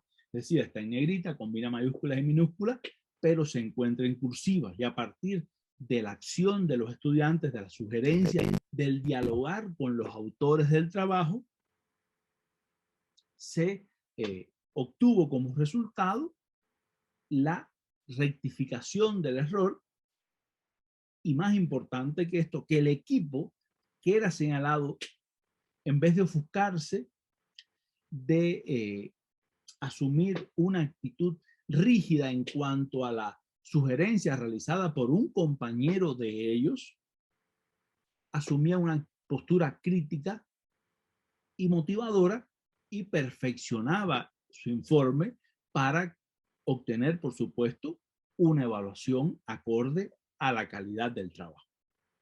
En otro momento, fue capaz de sugerir algunas acciones en pro de perfeccionar la redacción. Por ejemplo, en esta primera oración que trataba de asumir la estructura de párrafo, se le sugería, por ejemplo, el artículo en mayúscula sostenida, el término proceso con inicial mayúscula, alguna tilde que faltaba, y se le hacía énfasis en qué momento debía aparecer el punto y seguido para que se mostrara un párrafo como tal, un párrafo que tuviera como mínimo 2 oraciones. Por ejemplo, aquí donde iniciaba la idea, la teoría, también la forma de referenciar el texto. Como resultado, el equipo al que se le señalaban algunas cuestiones que debía perfeccionar, después de un trabajo crítico, analítico, ofrecía entonces un resultado de la actividad con un mayor nivel de calidad. En este caso, la referencia adecuada, las 2 oraciones como mínimo en el párrafo, cuestiones que se le señalaron con antelación. En el caso de las tablas y figuras, también fue necesario que los estudiantes que fungían como colectivo evaluador junto con el docente expresaran sus sugerencias. Por ejemplo, aquí mostramos una imagen. Sabemos que APA asume la imagen, la foto, el esquema, como una figura. A partir de las sugerencias que se les realizaban a los estudiantes, se perfeccionaba entonces la muestra o la utilización de la figura dentro del reporte de investigación y ya se declaraba un elemento más coherente según los planteamientos de la propia norma. Declarar el número de la figura, el título en cursivas, que se mostrara la figura en sí, la nota, donde se podía declarar, entre otros aspectos, la fuente donde se había extraído la figura.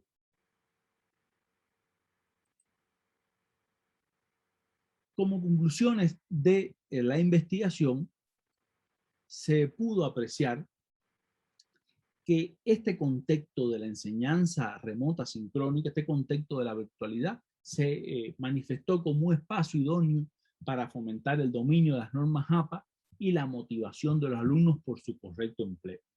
También se pudo apreciar que las tareas problemáticas contribuyeron a la aplicación de las normas APA por parte de los estudiantes de la carrera objeto de investigación. Los resultados que se obtuvieron a partir de la posición de los alumnos que ejercían la evaluación y a partir de la actitud de los compañeros que eran evaluados y debían asumir determinadas acciones en pro de perfeccionar su trabajo, bueno, estos resultados indicaron la necesidad de incentivar el estudio y la aplicación de las normas APA, a lo cual deben contribuir los docentes, pero a la vez los estudiantes. Y en esa relación mancomunada docentes-estudiantes, evidentemente, se logran obtener resultados muy alentadores y tributar al dominio de la norma en sí, un dominio consciente, no por imposición, no por una necesidad que la tarea deba expresarse siguiendo los lineamientos de la norma APA, sino a partir de comprender el por qué es necesario esto, sobre todo cuando se está estudiando una ciencia social y que evidentemente estas normas son las que se definen para publicar y dar a conocer resultados de las distintas indagaciones que pueden hacer sus estudiantes.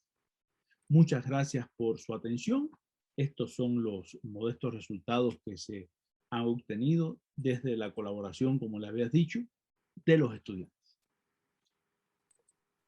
Muchísimas gracias, maestro Rafael Carlos Hernández, por socializar esta investigación tan importante referida a la enseñanza remota, sincrónica, como alternativa para fomentar el empleo de las normas APA en el contexto de la Unidad Educativa Milagros de Ecuador. Definitivamente es una experiencia muy enriquecedora el hecho de poder promover la cultura investigativa en los estudiantes, sobre todo el incursionar en lo que es el registro de bibliografía a través de las normas APA, ¿no? Ligado a la investigación.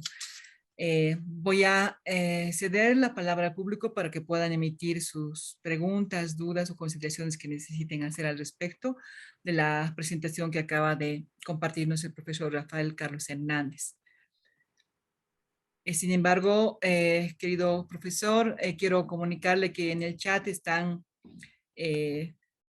elogiando la participación que tuvo lugar hace un momento. Están indicando que es una excelente ponencia. El hecho de socializar esa investigación tan importante. Muchas gracias a todos. Muchas gracias a usted.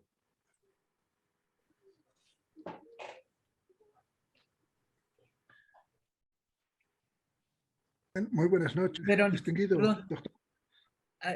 Adelante, adelante. Quiero felicitar por tan excelente ponencia. Realmente es un incentivo que usted nos presenta para poder también fomentar en nuestros estudiantes esto de mejorar las normas APA. Nosotros como profesores de pregrado, de posgrado, muchas veces tropezamos con dificultades a la hora de hacer la presentación del estilo bibliográfico en APA. Y entonces es importante mostrar estas alternativas que usted nos presenta para poder también hacer hincapié en estos resultados que nos pueden ayudar a nosotros desde nuestros lugares de trabajo a enriquecer estas prácticas con nuestros estudiantes. Si se fija, estamos en contextos diferentes, pero la norma es para todos. Y en este caso hay que saber aplicarla. Y yo le quedo infinitamente agradecido por compartir esta experiencia, porque realmente nos abre las puertas y los ojos para poder enseñar a aprender. Muchas gracias, doctor. Muchas gracias, maestro, por sus palabras. Verónica quería hacer alguna pregunta o consideración. Adelante, por favor. Sí, gracias. Principalmente felicitar y agradecerle al doctor Carlos Hernández por compartirnos sus grandes aportes, ¿verdad? Realmente pues nos vienen a enriquecer a nosotros en los procesos de enseñanza en los diferentes niveles. Pero de acuerdo a ello tengo una pregunta, doctor.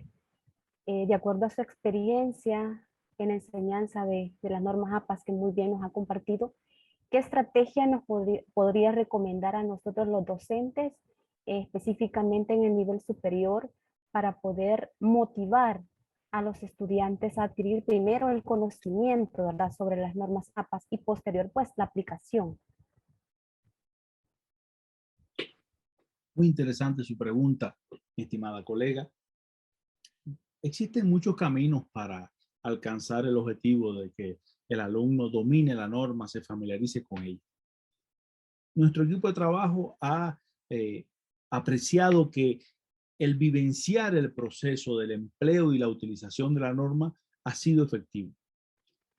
Desde mostrarle a los alumnos el uso del Google académico, de hacer búsquedas de determinado contenido y tomar como resultado diversas fuentes, y a partir de las opciones de este buscador especial acercarse a los metadatos, que ellos comprendan el significado de ese término, que luego vayan estableciendo relaciones con lo que plantea la norma cuando analizan un determinado artículo y vayan construyendo su primera cita, pero enriquecida en este caso, no el ademán que usualmente se puede realizar de extraer parte del texto y analizarlo, entenderlo, interpretarlo, sino aportar el rigor científico a esta acción a partir de la adecuada referenciación, de definir la cita, de crear entonces, si fuera el caso,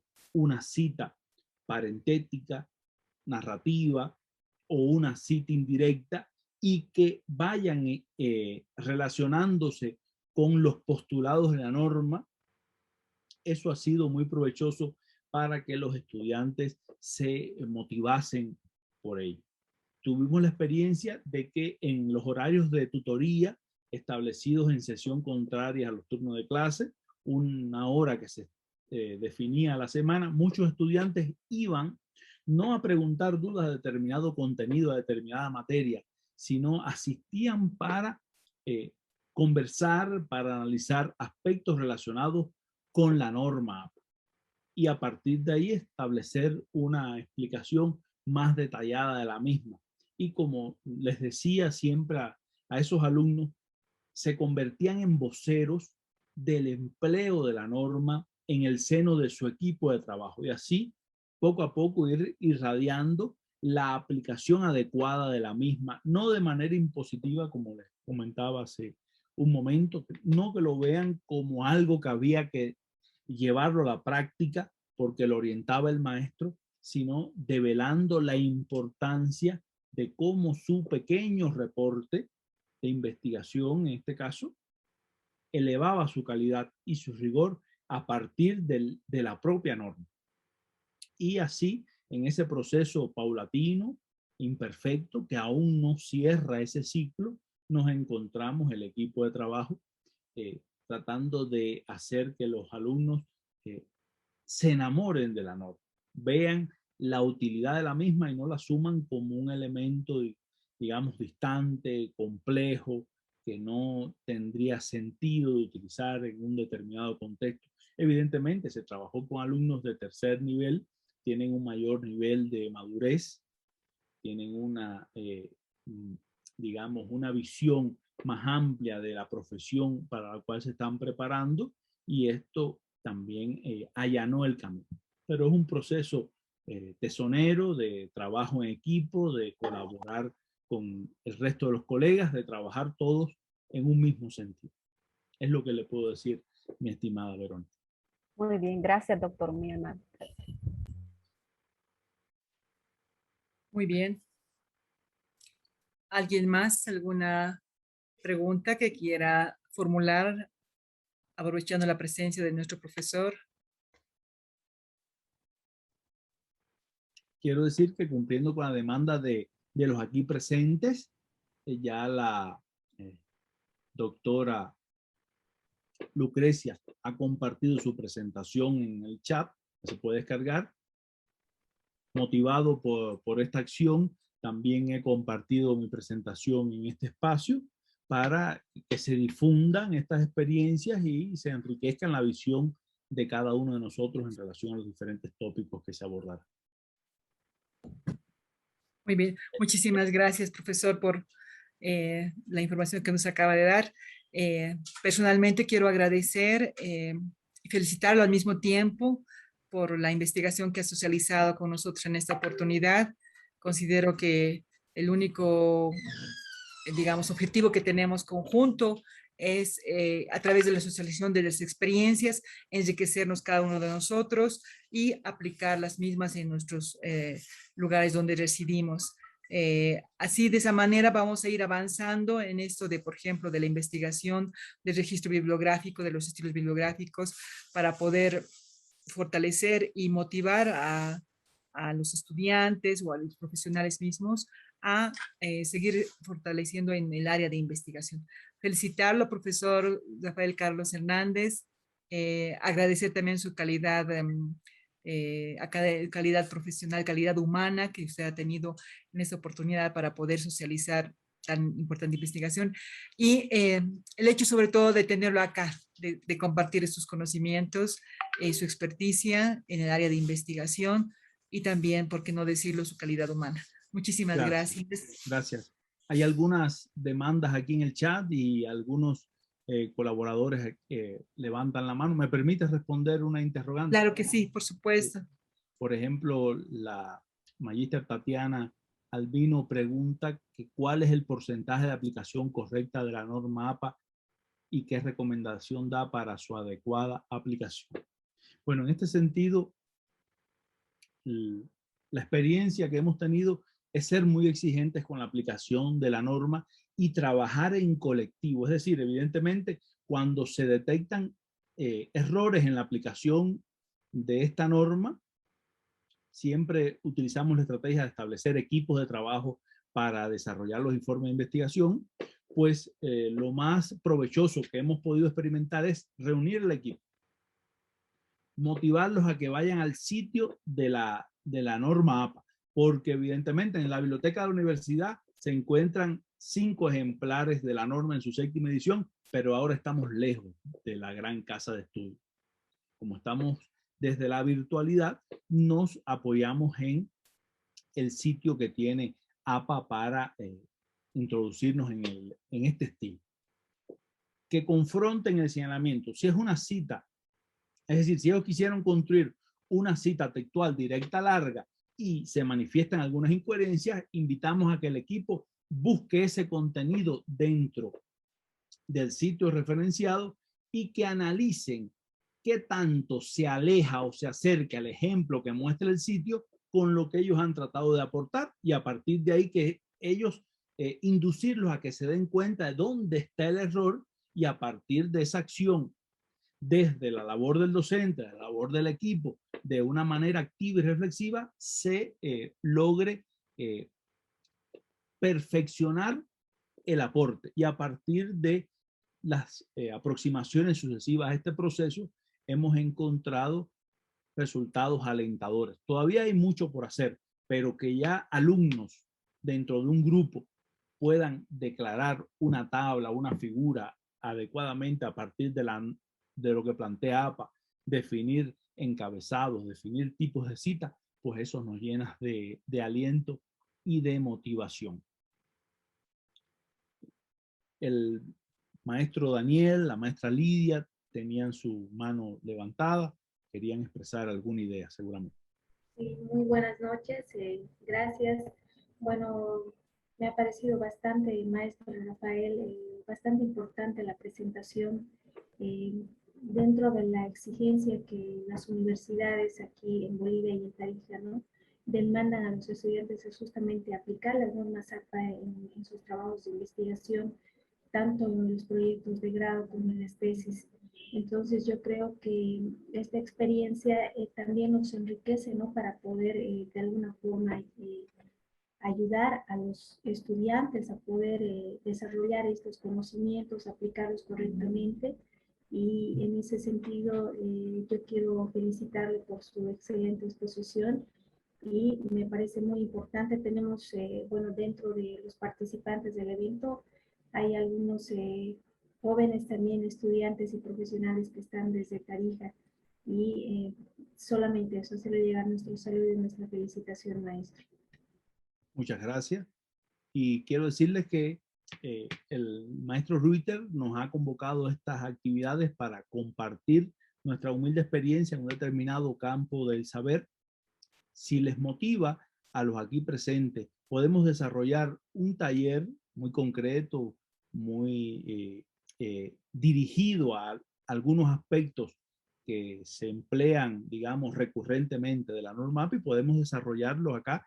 Y no solo venir a escuchar a un expositor, sino escuchar también a los oyentes, compartir sus experiencias. Ya a través de las inscripciones a este evento tenemos sus correos, pero si desean desarrollar una actividad así, pues la planificamos, la organizamos, y será un placer reunirnos aquí un grupo de colegas y conversar y tallerear acerca del empleo de la norma en los informes de investigación. Así es, muchas gracias, maestro. Sin duda que sí, hay ese interés, ¿no? Y es necesario porque, bueno, es una demanda dentro de la academia, y esto también, como se va actualizando, es importante, ¿no?, poder manejar específicamente todas estas normas. Muchas gracias. El compañero Daniel quería expresar alguna idea. Muchas gracias nuevamente, Rafael Carlos Hernández. Es muy motivador lo que están realizando y que deben seguir realizando, y que eso tiene que incentivar al resto de colegas que queremos aprender, pero haciendo. Y eso es vital, porque regularmente en nuestras universidades la mediocridad es una ciencia porque la mayoría de profesores exigen lo que no hacen. Y eso implica que no leen y menos si han escrito un ensayo, aunque lleven 5 o 8 años dando un mismo curso.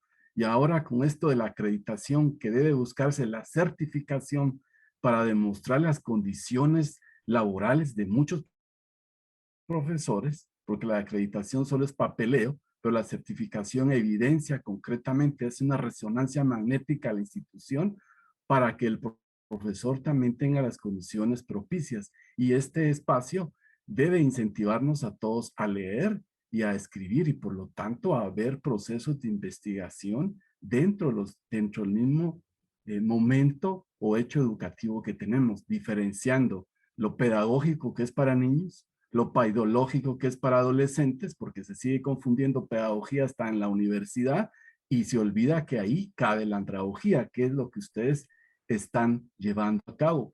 Ahora sería vital e enriquecedor para los mismos estudiantes que hicieran ustedes un evento más, ya sea a nivel interno o externo, donde los estudiantes expongan sus vivencias sistematizadas, porque es ahí la experiencia donde queda de mejor manera. Muchas gracias de nuevo. Muchas gracias, estimado maestro, y evidentemente muy interesante su propuesta, ¿sí? Otra manera de retroalimentarnos. ¿Qué piensa el estudiante? ¿Qué demanda? ¿Qué necesita? Aquí estaba leyendo en el chat Jensi Ramírez sobre la idea del taller. Evidentemente, creo que nos enriquecerá a todos. Les voy a compartir un correo de trabajo, otra vía de comunicarnos para conversar sobre esta propuesta y definir en un futuro cercano una fecha para compartir. Y reitero, no solo para oír exponer acerca de un contenido, sino para que los participantes también traigan sus aportaciones, sus dudas, su experiencia en relación con el uso de la norma APA en los diferentes contextos. Aquí les dejo este correo, pueden escribir al mismo y estaremos en contacto. Muchas gracias.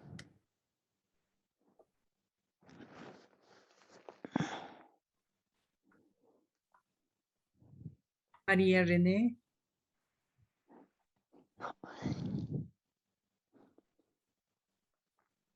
Muy bien, si no hay más preguntas, entonces nuevamente, profesor Rafael Carlos Hernández, agradecer la socialización de esta presente investigación y comprometerlo a que siga trabajando con nosotros en este equipo que nos ha incursionado aquí nuestro maestro Ritter Álvaro, ¿no? Entonces, considero que la mejor forma de crecer como profesionales y como personas es socializar el conocimiento a todo nivel. Muchísimas gracias nuevamente, felicidades y a todos quienes han estado en este evento. Decirles también muchísimas gracias. Mañana los esperamos a la misma hora para poder seguir compartiendo conocimientos, socializando conocimientos y experiencias en el área de la investigación. Si quiere decir algo, profesor, adelante, por favor.